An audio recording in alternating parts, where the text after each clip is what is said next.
আসসালামু আলাইকুম রহমতুল্লাহ। প্রিয় দর্শক, গতকালকে সংসদীয় অধিবেশনে হাতিয়ার এমপি এবং সংসদের সর্বকনিষ্ঠ এমপি হান্নান মাসুদের যে বক্তব্য, অগ্নিজারা বক্তব্য, সেটা সারা বাংলাদেশের লোকদেরকে আনন্দিত করেছে এবং সবাই এক বাক্যে বলেছে, যদি বক্তব্য দিতে হয় তাহলে এভাবেই বক্তব্য দিতে হবে। প্রিয় দর্শক, খুবই চমৎকার ভাবে হান্নান মাসুদ বিএনপির তারেক রহমান সহ স্বরাষ্ট্রমন্ত্রী সহ আরো যারা ছিল তাদেরকে খুব চমৎকার ভাবে বুঝিয়ে দিয়েছে যে কতটা কষ্ট স্বীকার করে, কতটা ঘাত প্রতিঘাত রক্ত ঝরিয়ে আজকের এই সংসদ। অতএব অতএব জুলাই সনদ বাস্তবায়ন ছাড়া এই বাংলাদেশে এই সংসদ চলতে পারে না। প্রিয় দর্শক, চলেন হান্নান মাসুদ ভাইয়ের সেই বক্তব্যটি আমরা শুনে আসি। এই ইলেকশনে ভোট ডাকাতি দেখেছি, আমার ঘাড়ে বহরে হামলা করা হয়েছে। আমি কি এই ইলেকশনের জন্য নিজের রক্ত জড়িয়েছি?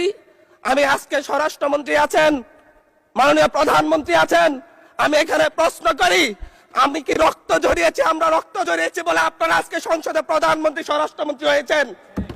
রক্ত ঝরার পরে, রক্ত জড়িয়ে গুলিবিদ্ধ হয়ে 3 দিনের মাথায় গুলিবিদ্ধ হয়ে, দয়া করে থামুন। মাননীয় সংসদ সদস্য, আপনার বক্তব্য অব্যাহত রাখুন। 144 ধারার মধ্যে আবার নিজেই গুলিবিদ্ধ পা নিয়ে বের হয়ে গিয়ে সংবাদ সম্মেলন করে বলেছি আবার রাস্তায় নামুন, প্রধান হতে হবে।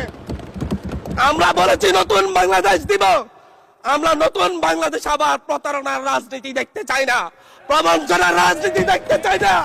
যেই গণভোটের পক্ষে, যেই গণভোটের পক্ষে আমাদের মাননীয় প্রধানমন্ত্রী প্রচারণা চালিয়েছেন, যে আদেশের পক্ষে মাননীয় সরকার দলীয় সংসদ সদস্যরা প্রচারণা চালিয়েছেন, আজকে এখানে এসে কেন এটা নিয়ে আবার দীর্ঘ আলোচনা হতে হবে? আমরা 90-এর গণঅভ্যুত্থানের কথা বলে যাই নাই। 3 জোটের রূপরেখা হয়েছে, বাংলাদেশ গণতান্ত্রিক ভাবে উত্তীর্ণ হবে কথা দেওয়া হয়েছিল, কিন্তু 94 সালের মাগুরার নির্বাচন কারা আয়োজন করেছিল? কারা 94 সালে মাগুরার নির্বাচন আয়োজন করেছিল? আজকে আবার এই সংসদে দাঁড়িয়ে আবার এমন একটা ব্যবস্থা নিয়ে যাচ্ছেন, আরেকবার যে মাগুরার নির্বাচন আয়োজন করবেন না, এর নিশ্চয় দেখিয়ে দিবে, এর নিশ্চয় দেখিয়ে দিবে। আমি আমার সবচাইতে কম বয়সী প্রার্থী হিসাবে নিজের প্রার্থীটা জমা দিয়ে এলাকায় গিয়েছি প্রচারণা করতে, 3বার হামলা শিকার হতে হয়েছে। আমি সংসদ সদস্য হিসাবে এলাকায় গিয়েছি, সেই জায়গায় আমার উপর হামলা করেছে, সরাসরি ভিডিওতে দেখা গিয়েছে। অস্ত্র নিয়ে, দেশীয় অস্ত্র নিয়ে আমাকে কোপাতে আসা হয়েছে। তারা কারা? ওরা তো তারাই যাদের প্রত্যেকের হাতে বিএনপি দলীয় নেতা কর্মীদের রক্ত লেগে আছে, প্রাণ লেগে আছে। এই বিশ্বাসঘাতকতা মাননীয় স্পিকার, এই রাষ্ট্র আর সইবে না, আপনারাও সইতে পারবেন না। বিশ্বাসঘাতকতার মূল্য এই দেশে আবার দিতে হবে আপনাদেরকে। আপনারা যারা আপনাদের ভাইদের রক্ত জড়িয়েছে, খুন করেছে, খুনের মামলা আছে, তাদেরকে আবার পুনর্বাসিত করে আমাদেরকে খুন করার জন্য লেলিয়ে দিচ্ছেন। চট্টগ্রাম থেকে এক সাংগঠনিক নেতাকে পাঠিয়েছে অস্ত্র সহ আমাদের লোকজনের উপর হামলা করতে। ভোটের দিন সকালবেলা থেকে প্রত্যেকটা ভোট কেন্দ্রে অস্ত্র দিয়ে মহড়া দিয়েছে। 30টা ভোট কেন্দ্রে এনসিপির প্রার্থী, বিএনপি 2 জন বিদ্রোহী প্রার্থী সহ কারো এজেন্টকে ঢুকতে দেওয়া হয় নাই। এটার জন্য কি আমরা আমাদের রক্ত জড়িয়েছি? মাননীয় স্পিকার, ইলেকশনের একদিন পরে আমাকে আর 1 মিনিট বাড়িয়ে দিবেন মাননীয় স্পিকার, 1টা মিনিট। মাননীয় স্পিকার, ইলেকশনের পর দিন এক নারী অভিযোগ করেছেন, এক নিরীহ নারী, ওনাকে ধর্ষণ করা হয়েছে শুধুমাত্র শাপলাগুড়িতে ভোট দেওয়ার কারণে। 1 ঘন্টার মধ্যে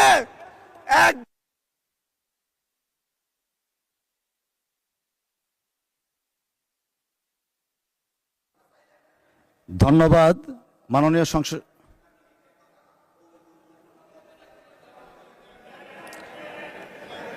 আচ্ছা, ঠিক আছে, 1 মিনিটের মধ্যে সংক্ষিপ্ত শেষ করবেন, 1 মিনিট। মাননীয় স্পিকার, একজন ভুক্তভোগী নারী অভিযোগ করেছে ওনাকে ধর্ষণ করা হয়েছে শাপলাগুড়িতে ভোট দেওয়ার কারণে। সার্কেল এসপি 1 ঘন্টার মধ্যে বলেছে এই ধরনের কোনো ঘটনা ঘটে নাই। আজকে 42 দিন পার হয়েছে, এখনো ডিএনএ রিপোর্ট আসে নাই। মামলা নিতে 3 দিন দেরি হয়েছে। আর সিভিল সার্জন অফিস তদন্ত কমিটি করে দিয়েছে, তদন্ত কমিটির রিপোর্ট জমা দিয়েছে, ভুক্তভোগী নারী জানে না তার তদন্ত রিপোর্ট কি এসেছে। এই ভয়াবহ পরিবেশ তৈরি কারা করছে? আমার মনে হয় স্বরাষ্ট্রমন্ত্রী আইনের ব্যাখ্যা না দিয়ে, আইনমন্ত্রী আইনের ব্যাখ্যা দিবেন, স্বরাষ্ট্রমন্ত্রীর এসবে মনোযোগ দেওয়া দরকার। স্বরাষ্ট্রমন্ত্রীর মনোযোগ দেওয়া দরকার। সারা দেশে কোথায় কোথায় সন্ত্রাসীরা রয়েছে সেই সকল সন্ত্রাসীদের তালিকা করে তাদেরকে বিচারের ব্যবস্থা করা দরকার। স্বরাষ্ট্রমন্ত্রীর উচিত ধন্যবাদ মাননীয় সদস্য। নেতা কর্মীরা হত্যার শিকার হয়েছে তাদের বিচারের ব্যবস্থা করা দরকার। প্রিয় দর্শক, একদম সব সংসদ কাঁপিয়ে দিয়েছে। তো এনসিপির লোকজন বলতেছে যে জামাত বিরোধী দল না, বিরোধী দল হচ্ছে এনসিপি। কেন বলতেছে? কারণ তারা সব দিক দিয়ে প্রোটেস্ট করতেছে সংসদের ভিতরে এবং বাইরে। মানে বিএনপির সমস্ত রকমের যে বিরোধিতা আছে এবং সংশোধনের দোহাই দিয়ে তারা যেভাবে উল্টো পথে হাঁটতেছে, এটার প্রতিবাদ হিসেবে এনসিপির লোকজন ভিতরে এবং বাইরে সব জায়গায় তারা প্রতিবাদ করতেছে। জামাত ওইভাবে প্রতিবাদ করতেছে না, গরম হচ্ছে না, এই জন্য তারা বলতেছে যে এনসিপি হচ্ছে বিরোধী দল। দেখেন, বিরোধী দলের নেতা হচ্ছেন ডক্টর শফিকুর রহমান, বিরোধী দল জামাত। কিন্তু এই জামাত ইসলামের সঙ্গে কিন্তু আপনারাও কিন্তু শরিক আছেন, এনসিপি রয়েছে, তাই না? তো অতএব এখানে এনসিপি বিরোধী দল এগুলো বলার প্রয়োজন নাই, ঠিক আছে? বিরোধী দল জামাত, জামাতের অংশ হিসেবে এনসিপি বিরোধী দলের ভূমিকা পালন করতেছে, অথবা তাদেরকে দিয়ে বলানো হচ্ছে এবং তারাই বলবে। এটাই হচ্ছে বাস্তবতা। জামাত ইসলাম তাদেরকে দিয়ে বলাচ্ছে, জামাত যেটা বলতে পারবে না সেটা এনসিপি কে দিয়ে বলাবে। এটা হচ্ছে বাস্তবতা। আর জামাত ইসলাম একটু সুযোগ দিচ্ছে, ছাড় দিচ্ছে, দেখা যাক বিএনপি কোন পথে হাঁটে। জামাত কিন্তু সহজে ধরে না, একটা কথা আছে, জামাত কিন্তু সহজে ধরে না। ওই যে ধরি ধরি ধরি না, ধরলে কিন্তু ছাড়ি না, শিবিরের স্লোগান আছে না? ঠিক জামাত ওরকমের, সহজে ধরতেছে না, কিন্তু ধরলে পারে কিন্তু ছাড়বে না নয়। অতএব এখন জামাত একটু ঠান্ডা আছে, একটু চুপ আছে, তারা দেখতেছে যে বিএনপি কি করতে চাচ্ছে। আর আপনারা তো প্রথমে রক্ত গরম ইয়াং মানুষ, এই প্রথম জামাতের সহযোগিতায় সংসদে আসলেন, আরো জুলাই নেতৃত্ব দিয়েছেন, আপনাদের রক্ত গরম, আপনারা বলবেন, জামাতের হয়ে আপনারা বলবেন। কিন্তু বিরোধী দল নিজেদেরকে মনে করার কিছু নাই এখানে, কারণ আপনারা জামাতেরই একটা অংশ, তাই না? অতএব ওইগুলো কথা না বলে আপনারা আপনাদের কাজ চালায় যান।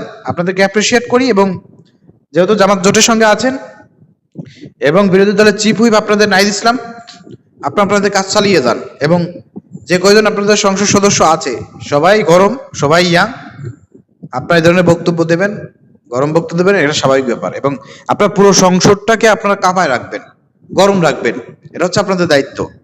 আর জামাত ইসলাম কখন কোনটা করতে হবে, কি করতে হবে না করতে হবে, সময় মতন কর্মসূচি আটকে নেবে, সাইজ করবে, ঠিক আছে? তো প্রিয় দর্শক, হান্নান মাসুদের এই বক্তব্যগুলো কেমন লেগেছে একটু কমেন্ট করে জানাবেন, ভিডিও প্রচুর পরিমাণ শেয়ার করে দেবেন। হান্নান মাসুদের মতন এরকমের বাকি যত এমপি আছে সবাইকে কথা বলতে হবে, এটা হচ্ছে মূল বিষয়। ওই জিমায় থাকার সুযোগ নাই, কারণ এই জিমায় থাকতে থাকতে দেখা যাবে অনেক কিন্তু লেট হয়ে যাবে, দেরি হয়ে যাবে। এই জন্যই প্রথম দিক দিয়ে এনসিপি যেভাবে শুরু করেছে ওইভাবে শুরু করতে হবে। অন্যান্য যারা আছেন আপনারা তুলোধনা করেন, সারা বাংলাদেশ দেখেন আপনাদের পক্ষে। আজকে মানুষ আপনাদের এই বক্তব্য শুনে কিন্তু টিভিতে চোখ নজর রাখতেছে, মানুষ দেখতেছে, সত্যটা জানতেছে বিএনপি কোন পথে হাঁটতেছে। এরকম কয়েকটা গরম বক্তব্য দিলে বা সারা বাংলাদেশ জামাত শিবিরের পক্ষে, এনসিপির পক্ষে চলে আসবে, বিএনপির পক্ষে কেউ থাকবে না। তখন বিএনপি এমনিতেই জনবিচ্ছিন্ন হয়ে যাবে। এরপরে যদি জুলাই সনদ বাস্তবায়ন না করে, এর পরিণতি কতটা ভয়ঙ্কর হতে পারে সেটা দেশের জনগণ দেখাবে। প্রিয় দর্শক, ভিডিও শেয়ার করেন।